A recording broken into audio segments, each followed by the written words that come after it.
அனைவருக்கும் வணக்கம். நான் உங்கள் இயற்கை விவசாயி ஓம் பிரகாஷ். இன்றைக்கி நம்ம எதை பற்றி பார்க்க போகிறோன்னா, பூச்சிகளை பற்றி தான் நம்ம பார்க்க போகிறோம். பொதுவாக விவசாயிகள் என்ன நினைக்கிறாங்கன்னா, பூச்சிகள்னாலே எல்லா பூச்சிகளுமே தீங்கு விளைவிக்கக்கூடிய பூச்சிகள் அப்படின்னு நினைக்கிறாங்க. ஆனால் ஒரு சில விவசாயிகளுக்கு தெரிஞ்சிருக்கும், பூச்சிகளில் 2 வகை இருக்குது. ஒன்று வந்து நன்மை செய்யக்கூடிய பூச்சி, மற்றொன்று வந்து தீமை செய்யக்கூடிய பூச்சி. என்னெல்லாம் நன்மை செய்யக்கூடிய பூச்சி அப்படின்னு நீங்கள் பார்த்தீங்கன்னா, தாவரங்களை மட்டுமே உட்கொண்டு விவசாயிகளுக்கு சேதத்தை ஏற்படுத்தக்கூடிய பூச்சிகளை கொன்று திங்கக்கூடிய பூச்சிகள் தான் நன்மை செய்யக்கூடிய பூச்சிகள். அதாவது பூச்சிகளை திங்கிற பூச்சிகள் தான் நன்மை செய்யக்கூடிய பூச்சிகள். இதுதான் விவசாயிகளின் நண்பன். பொதுவாக விவசாயிகள் என்ன செய்கிறாங்கன்னா, பூச்சி தாக்குதல் இருந்தால் உடனே ரசாயன மருந்து வாங்கி அடிக்கிறாங்க. ரசாயன பூச்சிக்கொல்லினால உங்களுக்கு என்றைக்குமே நிரந்தர தீர்வு காணவே முடியாது. அது ஒரு தற்காலிக தீர்வு மட்டும்தான். இப்போ நீங்கள் ரசாயனம் தெளிக்க போகிறீங்க அப்படின்னா, முதல்ல கொல்லப்பட போகிறது இந்த நன்மை செய்யும் பூச்சிகள் தான். நன்மை செய்யும் பூச்சிகள் தான் வெளிப்படையாக பறக்கும். தீமை செய்யும் பூச்சிகள் எல்லாமே இலைக்கு அடியில் இருக்கும். நீங்கள் மருந்து தெளிக்கும்போது, அதாவது ரசாயன மருந்து தெளிக்கும்போது, அந்த மருந்து போய் படுறது அந்த நன்மை தரும் பூச்சி மேலே தான் ஃபஸ்ட்டு போய் படும். அதுதான் உயிரிழக்கும். அதனால தான் உங்களால் அந்த பூச்சிகளை கண்ட்ரோல் பண்ண முடியாமல் எல்லா பயிர்களுக்கும் நீங்கள் அடிக்கடி வாங்கி தெளிக்கிறீங்க. இதனால் உங்களுக்கு பண விரயமும் ஆகுது, நேரமும் செலவாகுது.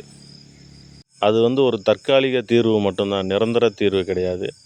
விவசாயிகள் இனிமேல் நீங்கள் இதையும் கொஞ்சம் முயற்சி பண்ணி பாருங்கள். கண்டிப்பாக நல்ல ரிசல்ட் கிடைக்கும். நன்மை செய்யும் பூச்சிகளை எப்படி நம்ம தோட்டத்துக்குள்ளே ஈர்க்கிறது அப்படின்னா, எந்த ஒரு பயிர் பண்ணாலும் அந்த பயிரை சுற்றி பார்டர் கிராப்னு சொல்லக்கூடிய, அதாவது வேலிப்பயிர், அதாவது எந்த மாதிரி வேலிப்பயிர்னால் தட்டைப்பயிறு, மக்காச்சோளம், சூரியகாந்தி, கேந்தி பூன்னு சொல்லக்கூடிய சாமந்தி பூ, இந்த மாதிரி ஒரு சில தாவரங்கள் இருக்குது. தட்டைப்பயிறு இதெல்லாம் நீங்கள் பயிரிட்டிங்கன்னா அந்த பயிரோட வாடைக்கு நன்மை செய்யும் பூச்சிகள் அதிகமாக வந்துடும். அதாவது குளவி இனங்கள், தேனீக்கள், தட்டாம்பூச்சி, பொறிவண்டு, இந்த மாதிரி நன்மை செய்யும் பூச்சிகள் வந்து அதிகமாக உள்ளே வந்துடும். அப்படி நம்ம தோட்டத்துக்குள்ளே வந்துட்டாலே அது என்ன பண்ணும், தீங்கு விளைவிக்கக்கூடிய, அதாவது நம்ம தாவரத்தை சாப்பிடக்கூடிய வெஜிடேரியன் பூச்சியை இந்த நான் வெஜிடேரியன் பூச்சி தேடி தேடி போய் கொன்று சாப்பிட்ரும், தனக்கு உணவாக்கிக்கும். இந்த முறையில் நம்ம கட்டுப்படுத்தலாம். இது வந்து உயிரியல் முறை. வேறு எப்படி கட்டுப்படுத்தலாம் அப்படின்னா, சோலார் ட்ராப் வைக்கிறது, அதாவது விளக்கு பொறி வைக்கிறது, ஒட்டும் பொறி வைக்கிறது, அதாவது மஞ்சள் அட்டை, ப்ளூ அட்டை, அந்த மாதிரி ஒட்டும் பொறி வச்சு பிடிக்கிறது. இந்த மாதிரியும் நீங்கள் பண்ணலாம். இப்போ ஒட்டும் பொறி அப்படின்னா ஒரு ஏக்கருக்கு 10லேருந்து 15 அட்டை வைக்கலாம். அமேசான் மற்றும் ஃப்ளிப்கார்ட்டில் கிடைக்கிது. 25 அட்டையே 200 தான் வரும். ஒரு டைம் வாங்கி பயன்படுத்தி பாருங்கள். ஒரு 3 நாள் மட்டும் உங்கள் ஃபீல்டில் அந்த அட்டையை வைங்க. எத்தனை பூச்சி ஒட்டுதுன்னு நீங்களே பாருங்கள். இந்த மஞ்சள் அட்டை, அப்புறம் வந்து இந்த விளக்கு பொறியில் விழுகிற எல்லா பூச்சிகளுமே தாய்ப்பூச்சிகள் தான் ரொம்ப முக்கியம். ஏன்னா ஒவ்வொரு தாய்ப்பூச்சியும் குறைஞ்சது 200லேருந்து 300 முட்டைகள் இடும்.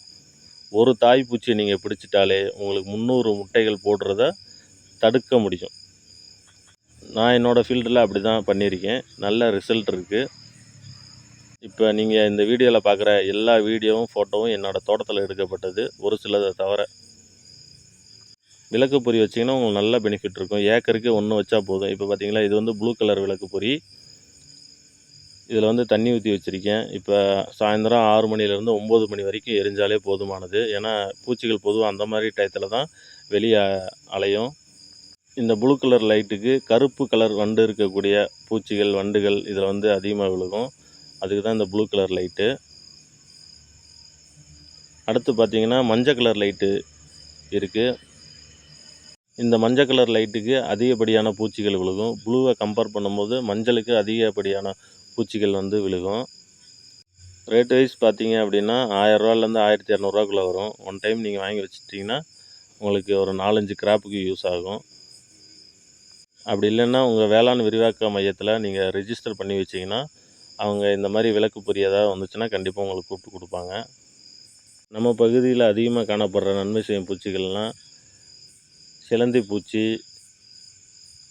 தட்டாம்பூச்சி, பொறிவண்டு, குளவி, தேனீக்கள், தட்டான் வச்ச இந்த விளக்கு பொறி இப்போ பாருங்கள், பகலில் எத்தனை வண்டுகள் பூச்சிகள் விழுந்திருக்குன்னு நீங்களே பாருங்கள். இது ஒவ்வொன்றும் தாய்ப்பூச்சி. ஒவ்வொரு பூச்சியும் கிட்டத்தட்ட 300 முட்டைகள் இடக்கூடியது.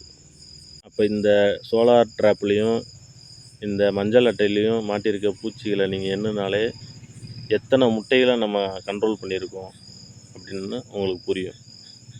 ஒவ்வொரு விவசாயம் குறைஞ்சபட்சம் ஒரு 10 சென்ட்லேயாவது தன்னோட வீட்டுக்கு தேவையான காய்கறிகளை ஓரளவுக்கு உற்பத்தி பண்ணாலே போதும். நிறையா விவசாயிகள் என்ன செய்கிறாங்க, ஒரே ஒரு தாவரத்தை வளர்த்துட்டு அதை கொண்டு போய் மார்க்கெட்டில் போட்டுட்டு அந்த பணத்தை வாங்கி அவங்க கெமிக்கல் தான் வாங்கிட்டு வராங்க.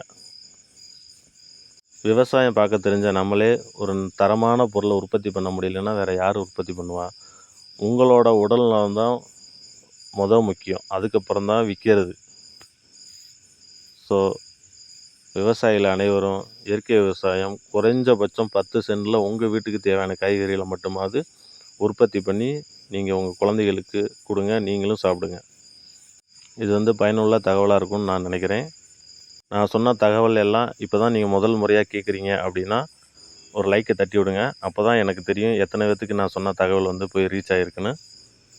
நீங்கள் போடுற ஒவ்வொரு லைக்கு எனக்கு ஒரு மோட்டிவேஷனாக இருக்கும்.